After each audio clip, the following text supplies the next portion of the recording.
आशुतोष जी ओम प्रकाश राजभर भूल के स्वामी प्रसाद मौर्य भूल गए, क्योंकि इधर उधर का बोलने में भूल गए तो बोल गए स्वामी प्रसाद मौर्य नाम ले गए। स्वामी प्रसाद मौर्य भारतीय जनता पार्टी में नहीं है। लेकिन भारतीय जनता पार्टी की राजनीति को जरा गंभीरता से समझने की आवश्यकता है। लेकिन ये कोई कहे कि सारे के सारे लोग डर कर आ रहे हैं, हो सकता है कुछ होंगे, कुछ चोर होंगे, कुछ पापी होंगे, कुछ डरे होंगे, कुछ का अपना होगा, ये कुछ हद तक कहें तो माना जा सकता है। लेकिन बहुतायत नेता डर कर नहीं आता है। ये सवाल मैं ओपन करती हूं सबके लिए। आशुतोष जी, टूट रहे हैं विधायक के तोड़े जा रहे हैं विधायक।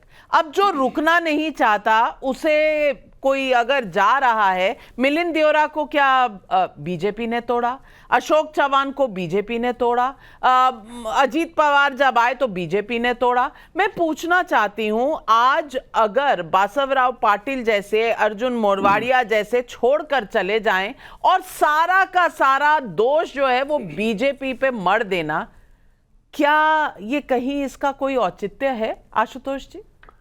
नहीं नविका जी, आपका सवाल इतना मासूम है कि मेरा मन कर रहा है कि ये सवाल इसका जवाब क्या दिया जाए।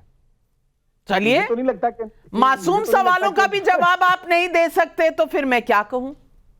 नहीं, इस देश के अंदर तो एनफोर्समेंट डायरेक्टोरेट है नहीं, सीबीआई भी है नहीं।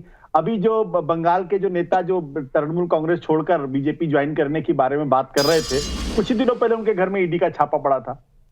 जब अशोक चौहान के बारे में प्रधानमंत्री ji on the floor of the house जब आदर्श घोटाले का नाम लिया तो बेचारे के पास ऑप्शन क्या था, या तो जेल जाइए या फिर भारतीय जनता पार्टी में शामिल कर लीजिए। और देखिए कितनी अच्छी चीज है, जैसे भारतीय जनता पार्टी में शामिल हुए उनको राज्यसभा की सीट मिल गई। अब इससे अच्छी डील तो हो ही नहीं सकती, है ना। इसी तरीके से अजीत पवार, प्रधानमंत्री जी ने दमोह में कहा कि भाई 70,000 करोड़ का घोटाला है, उनको लगा कि अब तो मुझे जेल जाना पड़ेगा, बोले चलो इधर साथियों के साथ चलते हैं इधर। तो ये इसमें कोई दो राय नहीं है। चुनाव का मौसम आता है तो लोग राजनीतिक पार्टियां छोड़ते हैं, एक पार्टी छोड़ के दूसरी पार्टी में जाते हैं, जिनको लगता है कि शायद इस पार्टी से टिकट नहीं मिलेगा, दूसरी पार्टी में चले जाएंगे। दारा सिंह चौहान का उदाहरण आप ले लीजिए। दारा सिंह चौहान किस पार्टी में है और चुनाव के बाद किस पार्टी में रहेंगे इसकी कोई गारंटी नहीं है। छोड़कर गए थे, घोसी से चुनाव लड़ा, कितने हजार, 40,000 46,000 वोटों से वो हारे थे। और ऐसे लोगों को बजाय किसी भारतीय जनता पार्टी के किसी बड़े नेता को या छोटे नेता को एमएलसी बनाने के, उनको मंत्री बनाने के, एक हारे हुए नेता को जो दल बदलू है उनको आप अपनी पार्टी में शामिल कर लेते हैं और फिर उनको मंत्री भी बना देते हैं। स्वामी प्रसाद मौर्य बनने के फौरन बाद कह रहे मुख्यमंत्री के पास सबसे ज्यादा पावर मेरे पास है। तो अब अगर इनके बल पे अगर आप भारतीय जनता पार्टी जीतने का सपना देख रही है तो भारतीय जनता पार्टी को मुबारक हो। दिक्कत क्या है, कांग्रेस पार्टी ने एग्जैक्टली यही पॉलिसीज अपनाई थी जब कांग्रेस पार्टी सत्ता में थी। और आज कांग्रेस पार्टी की जो स्थिति है वो इसी वजह से है क्योंकि उनके अपने लोगों को लगा कि हमको जो है वो जो ओरिजिनल कार्यकर्ता हैं उनको भाव नहीं मिल रहा है। तो ये जब सत्ता में कोई पार्टी होती तो जीत का नशा होता और हर हालत में जीतना चाहते हैं। आशुतोष जी, मैं क्या कहूं आपको, मतलब पुरानी दादी माँ जैसी मेरी कहती थी ना, वारी जाऊं आपके जवाब पर। मासूम मेरा सवाल था या मासूम आपका जवाब है, समझ ही नहीं आ रहा। हर्षवर्धन त्रिपाठी जी, आप बता दीजिए कि इतना मासूम आशुतोष आज कहां से आ गया है, क्योंकि दल बदलू उनको कह रहा है जो बीजेपी में गए हैं। जब वो समाजवादी पार्टी में जाते हैं तो दल बदलू नहीं होते, तब चाणक्य नीति होती है। बीजेपी में जाते हैं तो ईडी आ जाती है। मिलिंद देओरा पे कौन सी ईडी थी भैया, अर्जुन मोरवाड़िया पर कौन सी ईडी थी भैया, ये मासूम आशुतोष जी बता नहीं पाए। हर्षवर्धन त्रिपाठी जी, आप कोशिश करिए, शायद एक्सप्लेन कर पाए। देखिए नविका जी, मैं जो आशुतोष जी ने कहा उसको बहुत लोग स्वीकार करेंगे कि भाई कोई भी पार्टी है वो अपने कैडर का ध्यान रखे। लेकिन जब आशुतोष जी भारतीय जनता पार्टी के कैडर का ध्यान रखने लगते हैं तो हमको लगता है थोड़ा कैडर चिंतित होता होगा। अब जैसे आशुतोष जी ने बताया कि भाई ईडी की कार्रवाई हुई, छापा पड़ा और उसके बाद तापस राय आ गए यहाँ भारतीय जनता पार्टी ने। लेकिन आज ही मुकुटमणि अधिकारी, डॉक्टर मुकुटमणि अधिकारी हैं और ये भारतीय जनता पार्टी के विधायक हैं, ये चले गए तृणमूल कांग्रेस में। इनके ऊपर 10 फरवरी को चार्जशीट दाखिल की है, तिजाला पुलिस स्टेशन में, कोलकाता पुलिस में आता है, उसने चार्जशीट दाखिल की। उसका जिक्र आशुतोष जी ने नहीं किया। हम पत्रकारों को कम से कम एकांगी होकर नहीं देखना चाहिए। इनके खिलाफ बड़े गंभीर मामले हैं, 420 है, 406 है, 506 है, 509 है, ऐसे गंभीर मामले हैं। लेकिन उससे आगे की बात, आशुतोष जी ओम प्रकाश राजभर भूल के स्वामी प्रसाद मौर्य भूल गए। क्योंकि इधर उधर का बोलने में भूल गए, तो वो बोल गए स्वामी प्रसाद मौर्य नाम ले गए। स्वामी प्रसाद मौर्य भारतीय जनता पार्टी में नहीं है। लेकिन भारतीय जनता पार्टी की राजनीति को जरा गंभीरता से समझने की आवश्यकता है। दो चीजें, एक तो एक निश्चित तौर पर पार्टी बहुत बड़ी हो रही होती है तो उसमें बाहर से भी लोग आएंगे ही आएंगे, जो आना चाहेगा आएगा। लेकिन ये कोई कहे कि सारे के सारे लोग डर कर आ रहे हैं, हो सकता है कुछ होंगे, कुछ चोर होंगे, कुछ पापी होंगे, कुछ डरे होंगे, कुछ का अपना होगा, ये कुछ हद तक कहें तो माना जा सकता है।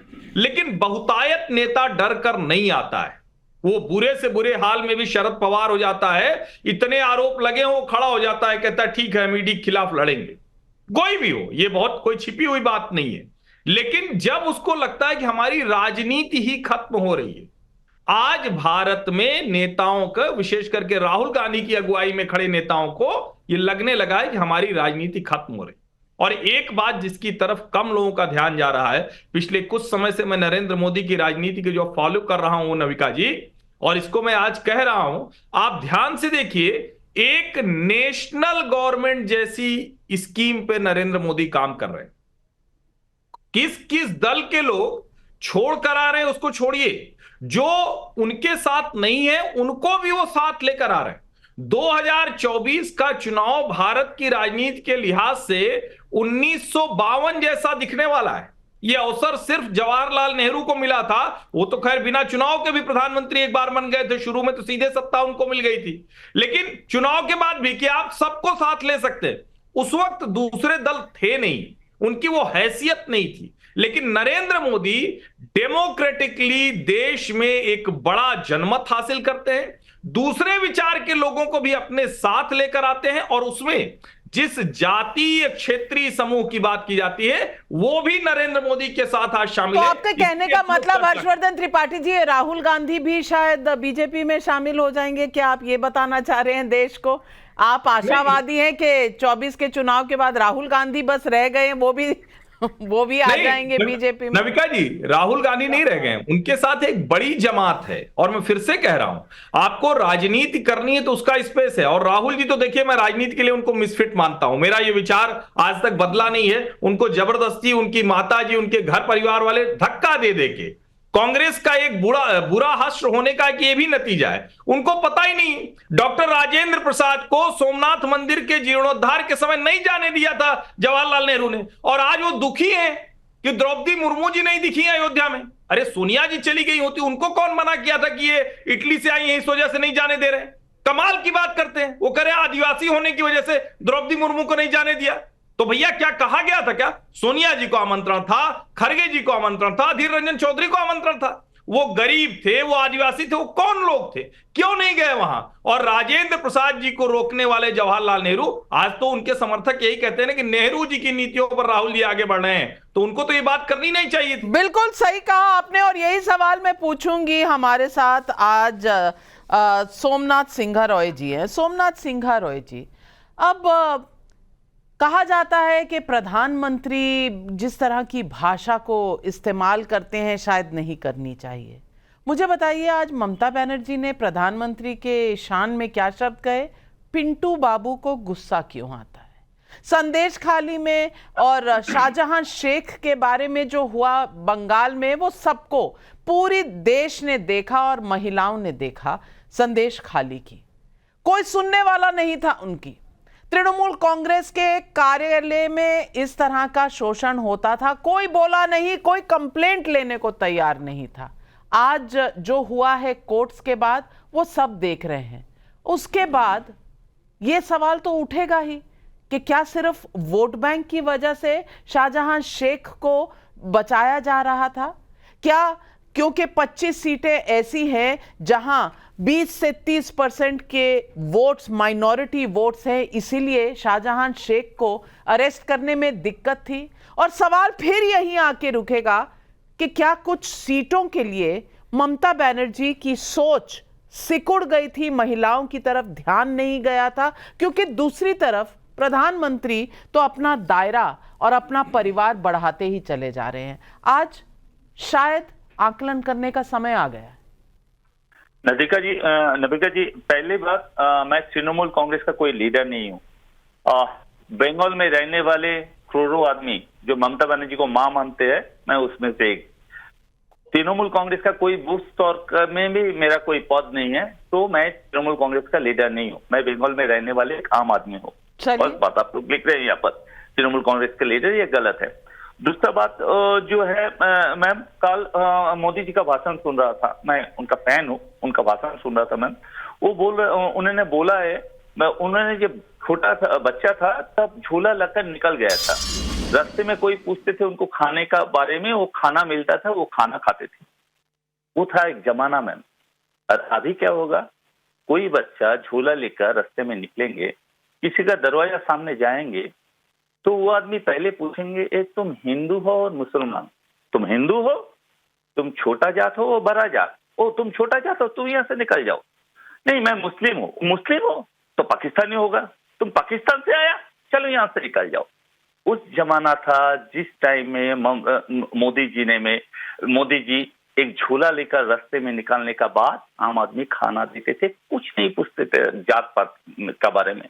लेकिन बीजेपी गवर्नमेंट आने का बाद अभी कुछ भी करो, तुम क्या खा रहे हो, क्या पढ़ रहे हो, कहाँ जा रहे हो, सब में ये जात पात का अलग से देखते हैं। और मैम आप बोल रहे हैं ममता बनर्जी जो भाषा, हाँ दीदी दीदी बोलना छोड़ दिया मोदी जी ने, अच्छा किया। शाहजहां का बारे में आप बोल रहा था, मैं सुन रहा था मैम। अभी मेरा पास जो रिकॉर्ड है उसमें 1 घंटे में पूरा देश में 51 महिला का ऊपर अत्याचार होता है 1 घंटे में। सिर्फ ये नहीं है मैम, जो एमपी है ना, जिसका सपोर्ट में प्राइम मिनिस्टर बना है, मानती हूँ इस देश में बहुत से बलात्कार होते हैं, बहुत से रेप होते हैं, लेकिन कितने पॉलिटिकल पार्टी के दफ्तरों में होते हैं, इनकी गिनती आपको पता है सोमनाथ सिंघारॉय जी? तृणमूल कांग्रेस के पार्टी ऑफिस में ये काम होता था। जवाबदेही होती है कि नहीं वहां की सरकार की